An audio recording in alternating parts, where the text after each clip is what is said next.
पिछली बार बुरी तरीके से अमेठी हारने के बाद शायद एक या दो बार राहुल गांधी लौटे होंगे अपने यथाकथित परिवार से मिलने। उससे भी बदतर हालत है रायबरेली की, जहां तो जीत के गए और उसके बावजूद पिछले 5 सालों में ना तो जो सांसद महोदया थी सोनिया गांधी जी, ना तो उन्होंने लौटने का कष्ट किया। तो ये लमसम जब भी आई हैं बस वोट मांगने ही आई हैं, और वोट लेके जब चले जाते हैं ये लोग तो पलट के भी नहीं देखते। ये जो इंडिया गठबंधन है जिनकी ये बात करते हैं, इनका टूटा फूटा गठबंधन है, सत्यता इसकी यही है कि पत्र लिखने से अगर वो चाहते, अगर वाकई इस गठबंधन में दम होता, उनको स्वयं वहाँ जाना चाहिए था, समर्थन करना चाहिए था। अन्य दलीय नेता भी वहाँ मौजूद थे। तो उत्तर प्रदेश में तो गठबंधन का यही हाल है।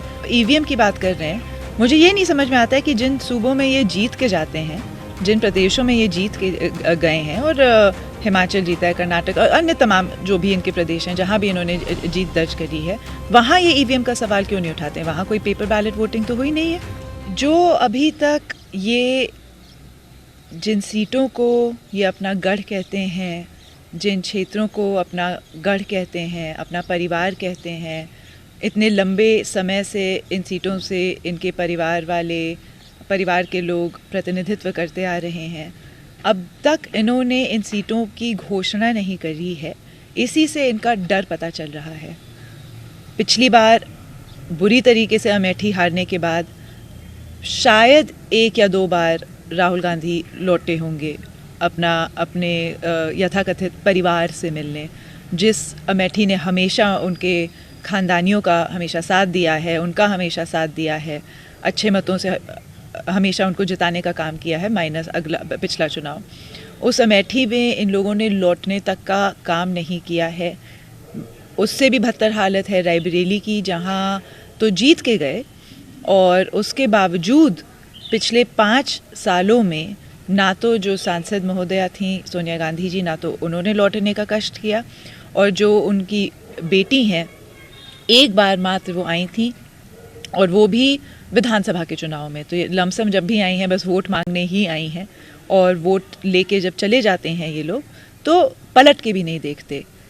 और अपने आप को जब ये चुनावी मैदान में उतरते हैं, रायबरेली अमेठी से ख़ास तौर से, तो दुनिया भर के दावे देते हैं कि मैं आपकी बेटी हूँ, मैं आपकी बहू हूँ, मैं आपका बेटा हूँ, मेरे परिवार वाले यहाँ से लड़ते थे, मेरी सास यहाँ से लड़ती थी, और दुनिया भर की सौगातें देते हैं। पर जब बात आती है अपनी जनता के बीच चुनाव के बाद अपनी जनता का ख्याल रखने की, अपनी जनता के बीच सुख दुख में शरीक होने की, शामिल होने की, तो ये पूरी तरीके से लापता हो जाते हैं। इन सारी चीज़ों को रायबरेली अमेठी की जनता देख चुकी है, समझ चुकी है, और पिछली बार उसका अमेठी में जनता ने रिज़ल्ट भी दिया। और अब रायबरेली की जनता भी पूरी तरीके से आश्वस्त हो गई है कि हमारा जो भी विकास होना है भारतीय जनता पार्टी से ही होना है, आदरणीय प्रधानमंत्री जी के ही नेतृत्व में होना है, और इन लोगों ने धोखा देने के अलावा हम लोगों को और कुछ नहीं दिया। तो निश्चित रूप से इस बार रायबरेली की सीट भी इनके हाथों से जाएगी।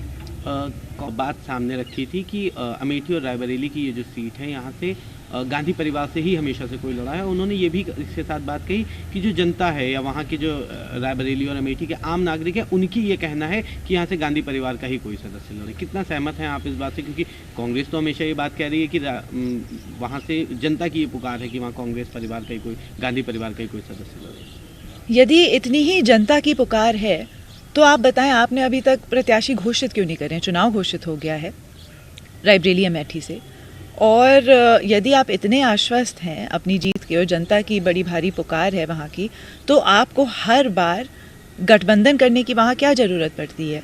क्यों आप बिना समाजवादी पार्टी के गठबंधन के बिना, या समाजवादी पार्टी और पिछली बार बसपा के भी समर्थन के बिना आप क्यों नहीं लड़ सकते चुनाव? अगर दम है, और ये स्मृति ईरानी जी ने भी कहा था कि दम है, तो आप अकेले लड़के दिखाइए। आपको एक बैसाखी की ज़रूरत क्यों पड़ती है सपा के रूप में या अन्य दलों के रूप में, जिन सबका आपको समर्थन चाहिए होता है इससे पहले कि आप रायबरेली से अपना नामांकन करें? क्यों? ये एक बड़ा सवाल है। हालांकि समाजवादी पार्टी का न्याय यात्रा को लेकर के काफ़ी उन्होंने कसीदे पढ़े, उनकी इस यात्रा के संबंध में उनकी काफ़ी सराहना करी, लेकिन वो खुद उस यात्रा में नहीं पहुंचे। ये जो इंडिया गठबंधन है जिनकी ये बात करते हैं, इनका टूटा फूटा गठबंधन है, सत्यता इसकी यही है कि पत्र लिखने से अगर वो चाहते, अगर वाकई इस गठबंधन में दम होता, उनको स्वयं वहाँ जाना चाहिए था, समर्थन करना चाहिए था। अन्य दलीय नेता भी वहाँ मौजूद थे। तो उत्तर प्रदेश में तो गठबंधन का यही हाल है और क्लियरली जनता ये सारी चीज़ें समझ चुकी है और इसीलिए पिछली बार भी तमाम गठबंधनों के बावजूद बहुत ही बेहतरीन जीत हासिल करी थी भारतीय जनता पार्टी ने। और इस बार क्योंकि पिछले 5 साल में जो सारे काम हुए हैं, चाहे वो केंद्रीय सरकार के हों, चाहे वो सूबे की सरकार के हों, चाहे वो, और अब मैं तो कहूँगी हमारे डबल इंजन के जो सरकार के सारे काम हुए हैं, जनता उनसे बहुत खुश है। जनता ने काम देखा है, काम की सराहना करी है और इस बार तो जितनी सीटें पिछली बार पाए थे उससे भी ज़्यादा सीटें पाएंगे और निश्चित रूप से रायबरेली और अमेठी भी इस बार भारतीय जनता पार्टी की झोली में जाएगी। एक बड़ा सवाल है क्योंकि जिस तरह से भारत जो कि हिंदू धर्म में एक शब्द है शक्ति, हम एक शक्ति के खिलाफ लड़ रहे हैं। सवाल यह है कि वो शक्ति क्या है। जो राजा है उसकी जान ईवीएम में है, राजा की आत्मा ईवीएम में है, देश की संस्था ईडी, सीबीआई, आयकर विभाग, इस तरह की चीज़ों में है। महाराष्ट्र के एक वरिष्ठ कांग्रेस के नेता ने पार्टी को छोड़ दिया। इसके साथ ही उन्होंने मेरी माँ से रोते हुए ये बात कही कि सोनिया जी मुझे शर्म आती है कि मैं शक्ति के सामने खड़ा नहीं हो सका। तो कहीं ना कहीं ये जो शक्ति शब्द है ये महिलाओं के लिए इस्तेमाल किया जाता है हिंदू धर्म के। 100%। और ये जो आप ईवीएम की बात कर रहे हैं, मुझे ये नहीं समझ में आता है कि जिन सूबों में ये जीत के जाते हैं, जिन प्रदेशों में ये जीत के गए हैं, और हिमाचल जीता है, कर्नाटक और अन्य तमाम जो भी इनके प्रदेश हैं जहाँ भी इन्होंने जीत दर्ज करी है, वहाँ ये ईवीएम का सवाल क्यों नहीं उठाते हैं? वहाँ कोई पेपर बैलेट वोटिंग तो हुई नहीं है, तो वहाँ ये ईवीएम का सवाल क्यों नहीं उठाते हैं? और मुझे समझ में नहीं आ रहा ये ईवीएम वाला रोना कब तक रोएंगे। It is so hypocritical.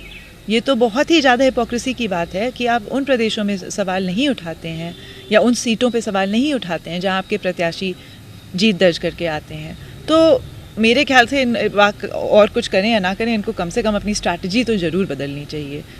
इस चीज़ पे अब कोई विश्वास नहीं कर पा रहा है जो ये बार बार इसी चीज़ का ढिंढोरा पीटते हैं। यदि ऐसी बात थी तो क्यों अन्य जो चाहे वो रीजनल पार्टीज़ हों, चाहे वो कांग्रेस पार्टी हो, कैसे वो सरकार बना ले जाती हैं अन्य प्रदेशों में? भारतीय जनता पार्टी तो इस पर कभी कोई प्रश्न चिन्ह नहीं उठाती है। ईवीएम, ईडी, सीबीआई के साथ साथ उन्होंने एक और बड़ा जिक्र करा कि शक्ति जो है, इस शक्ति से जीत पाना बहुत मुश्किल है और उस शक्ति के आगे लोग नहीं टिक पा रहे हैं।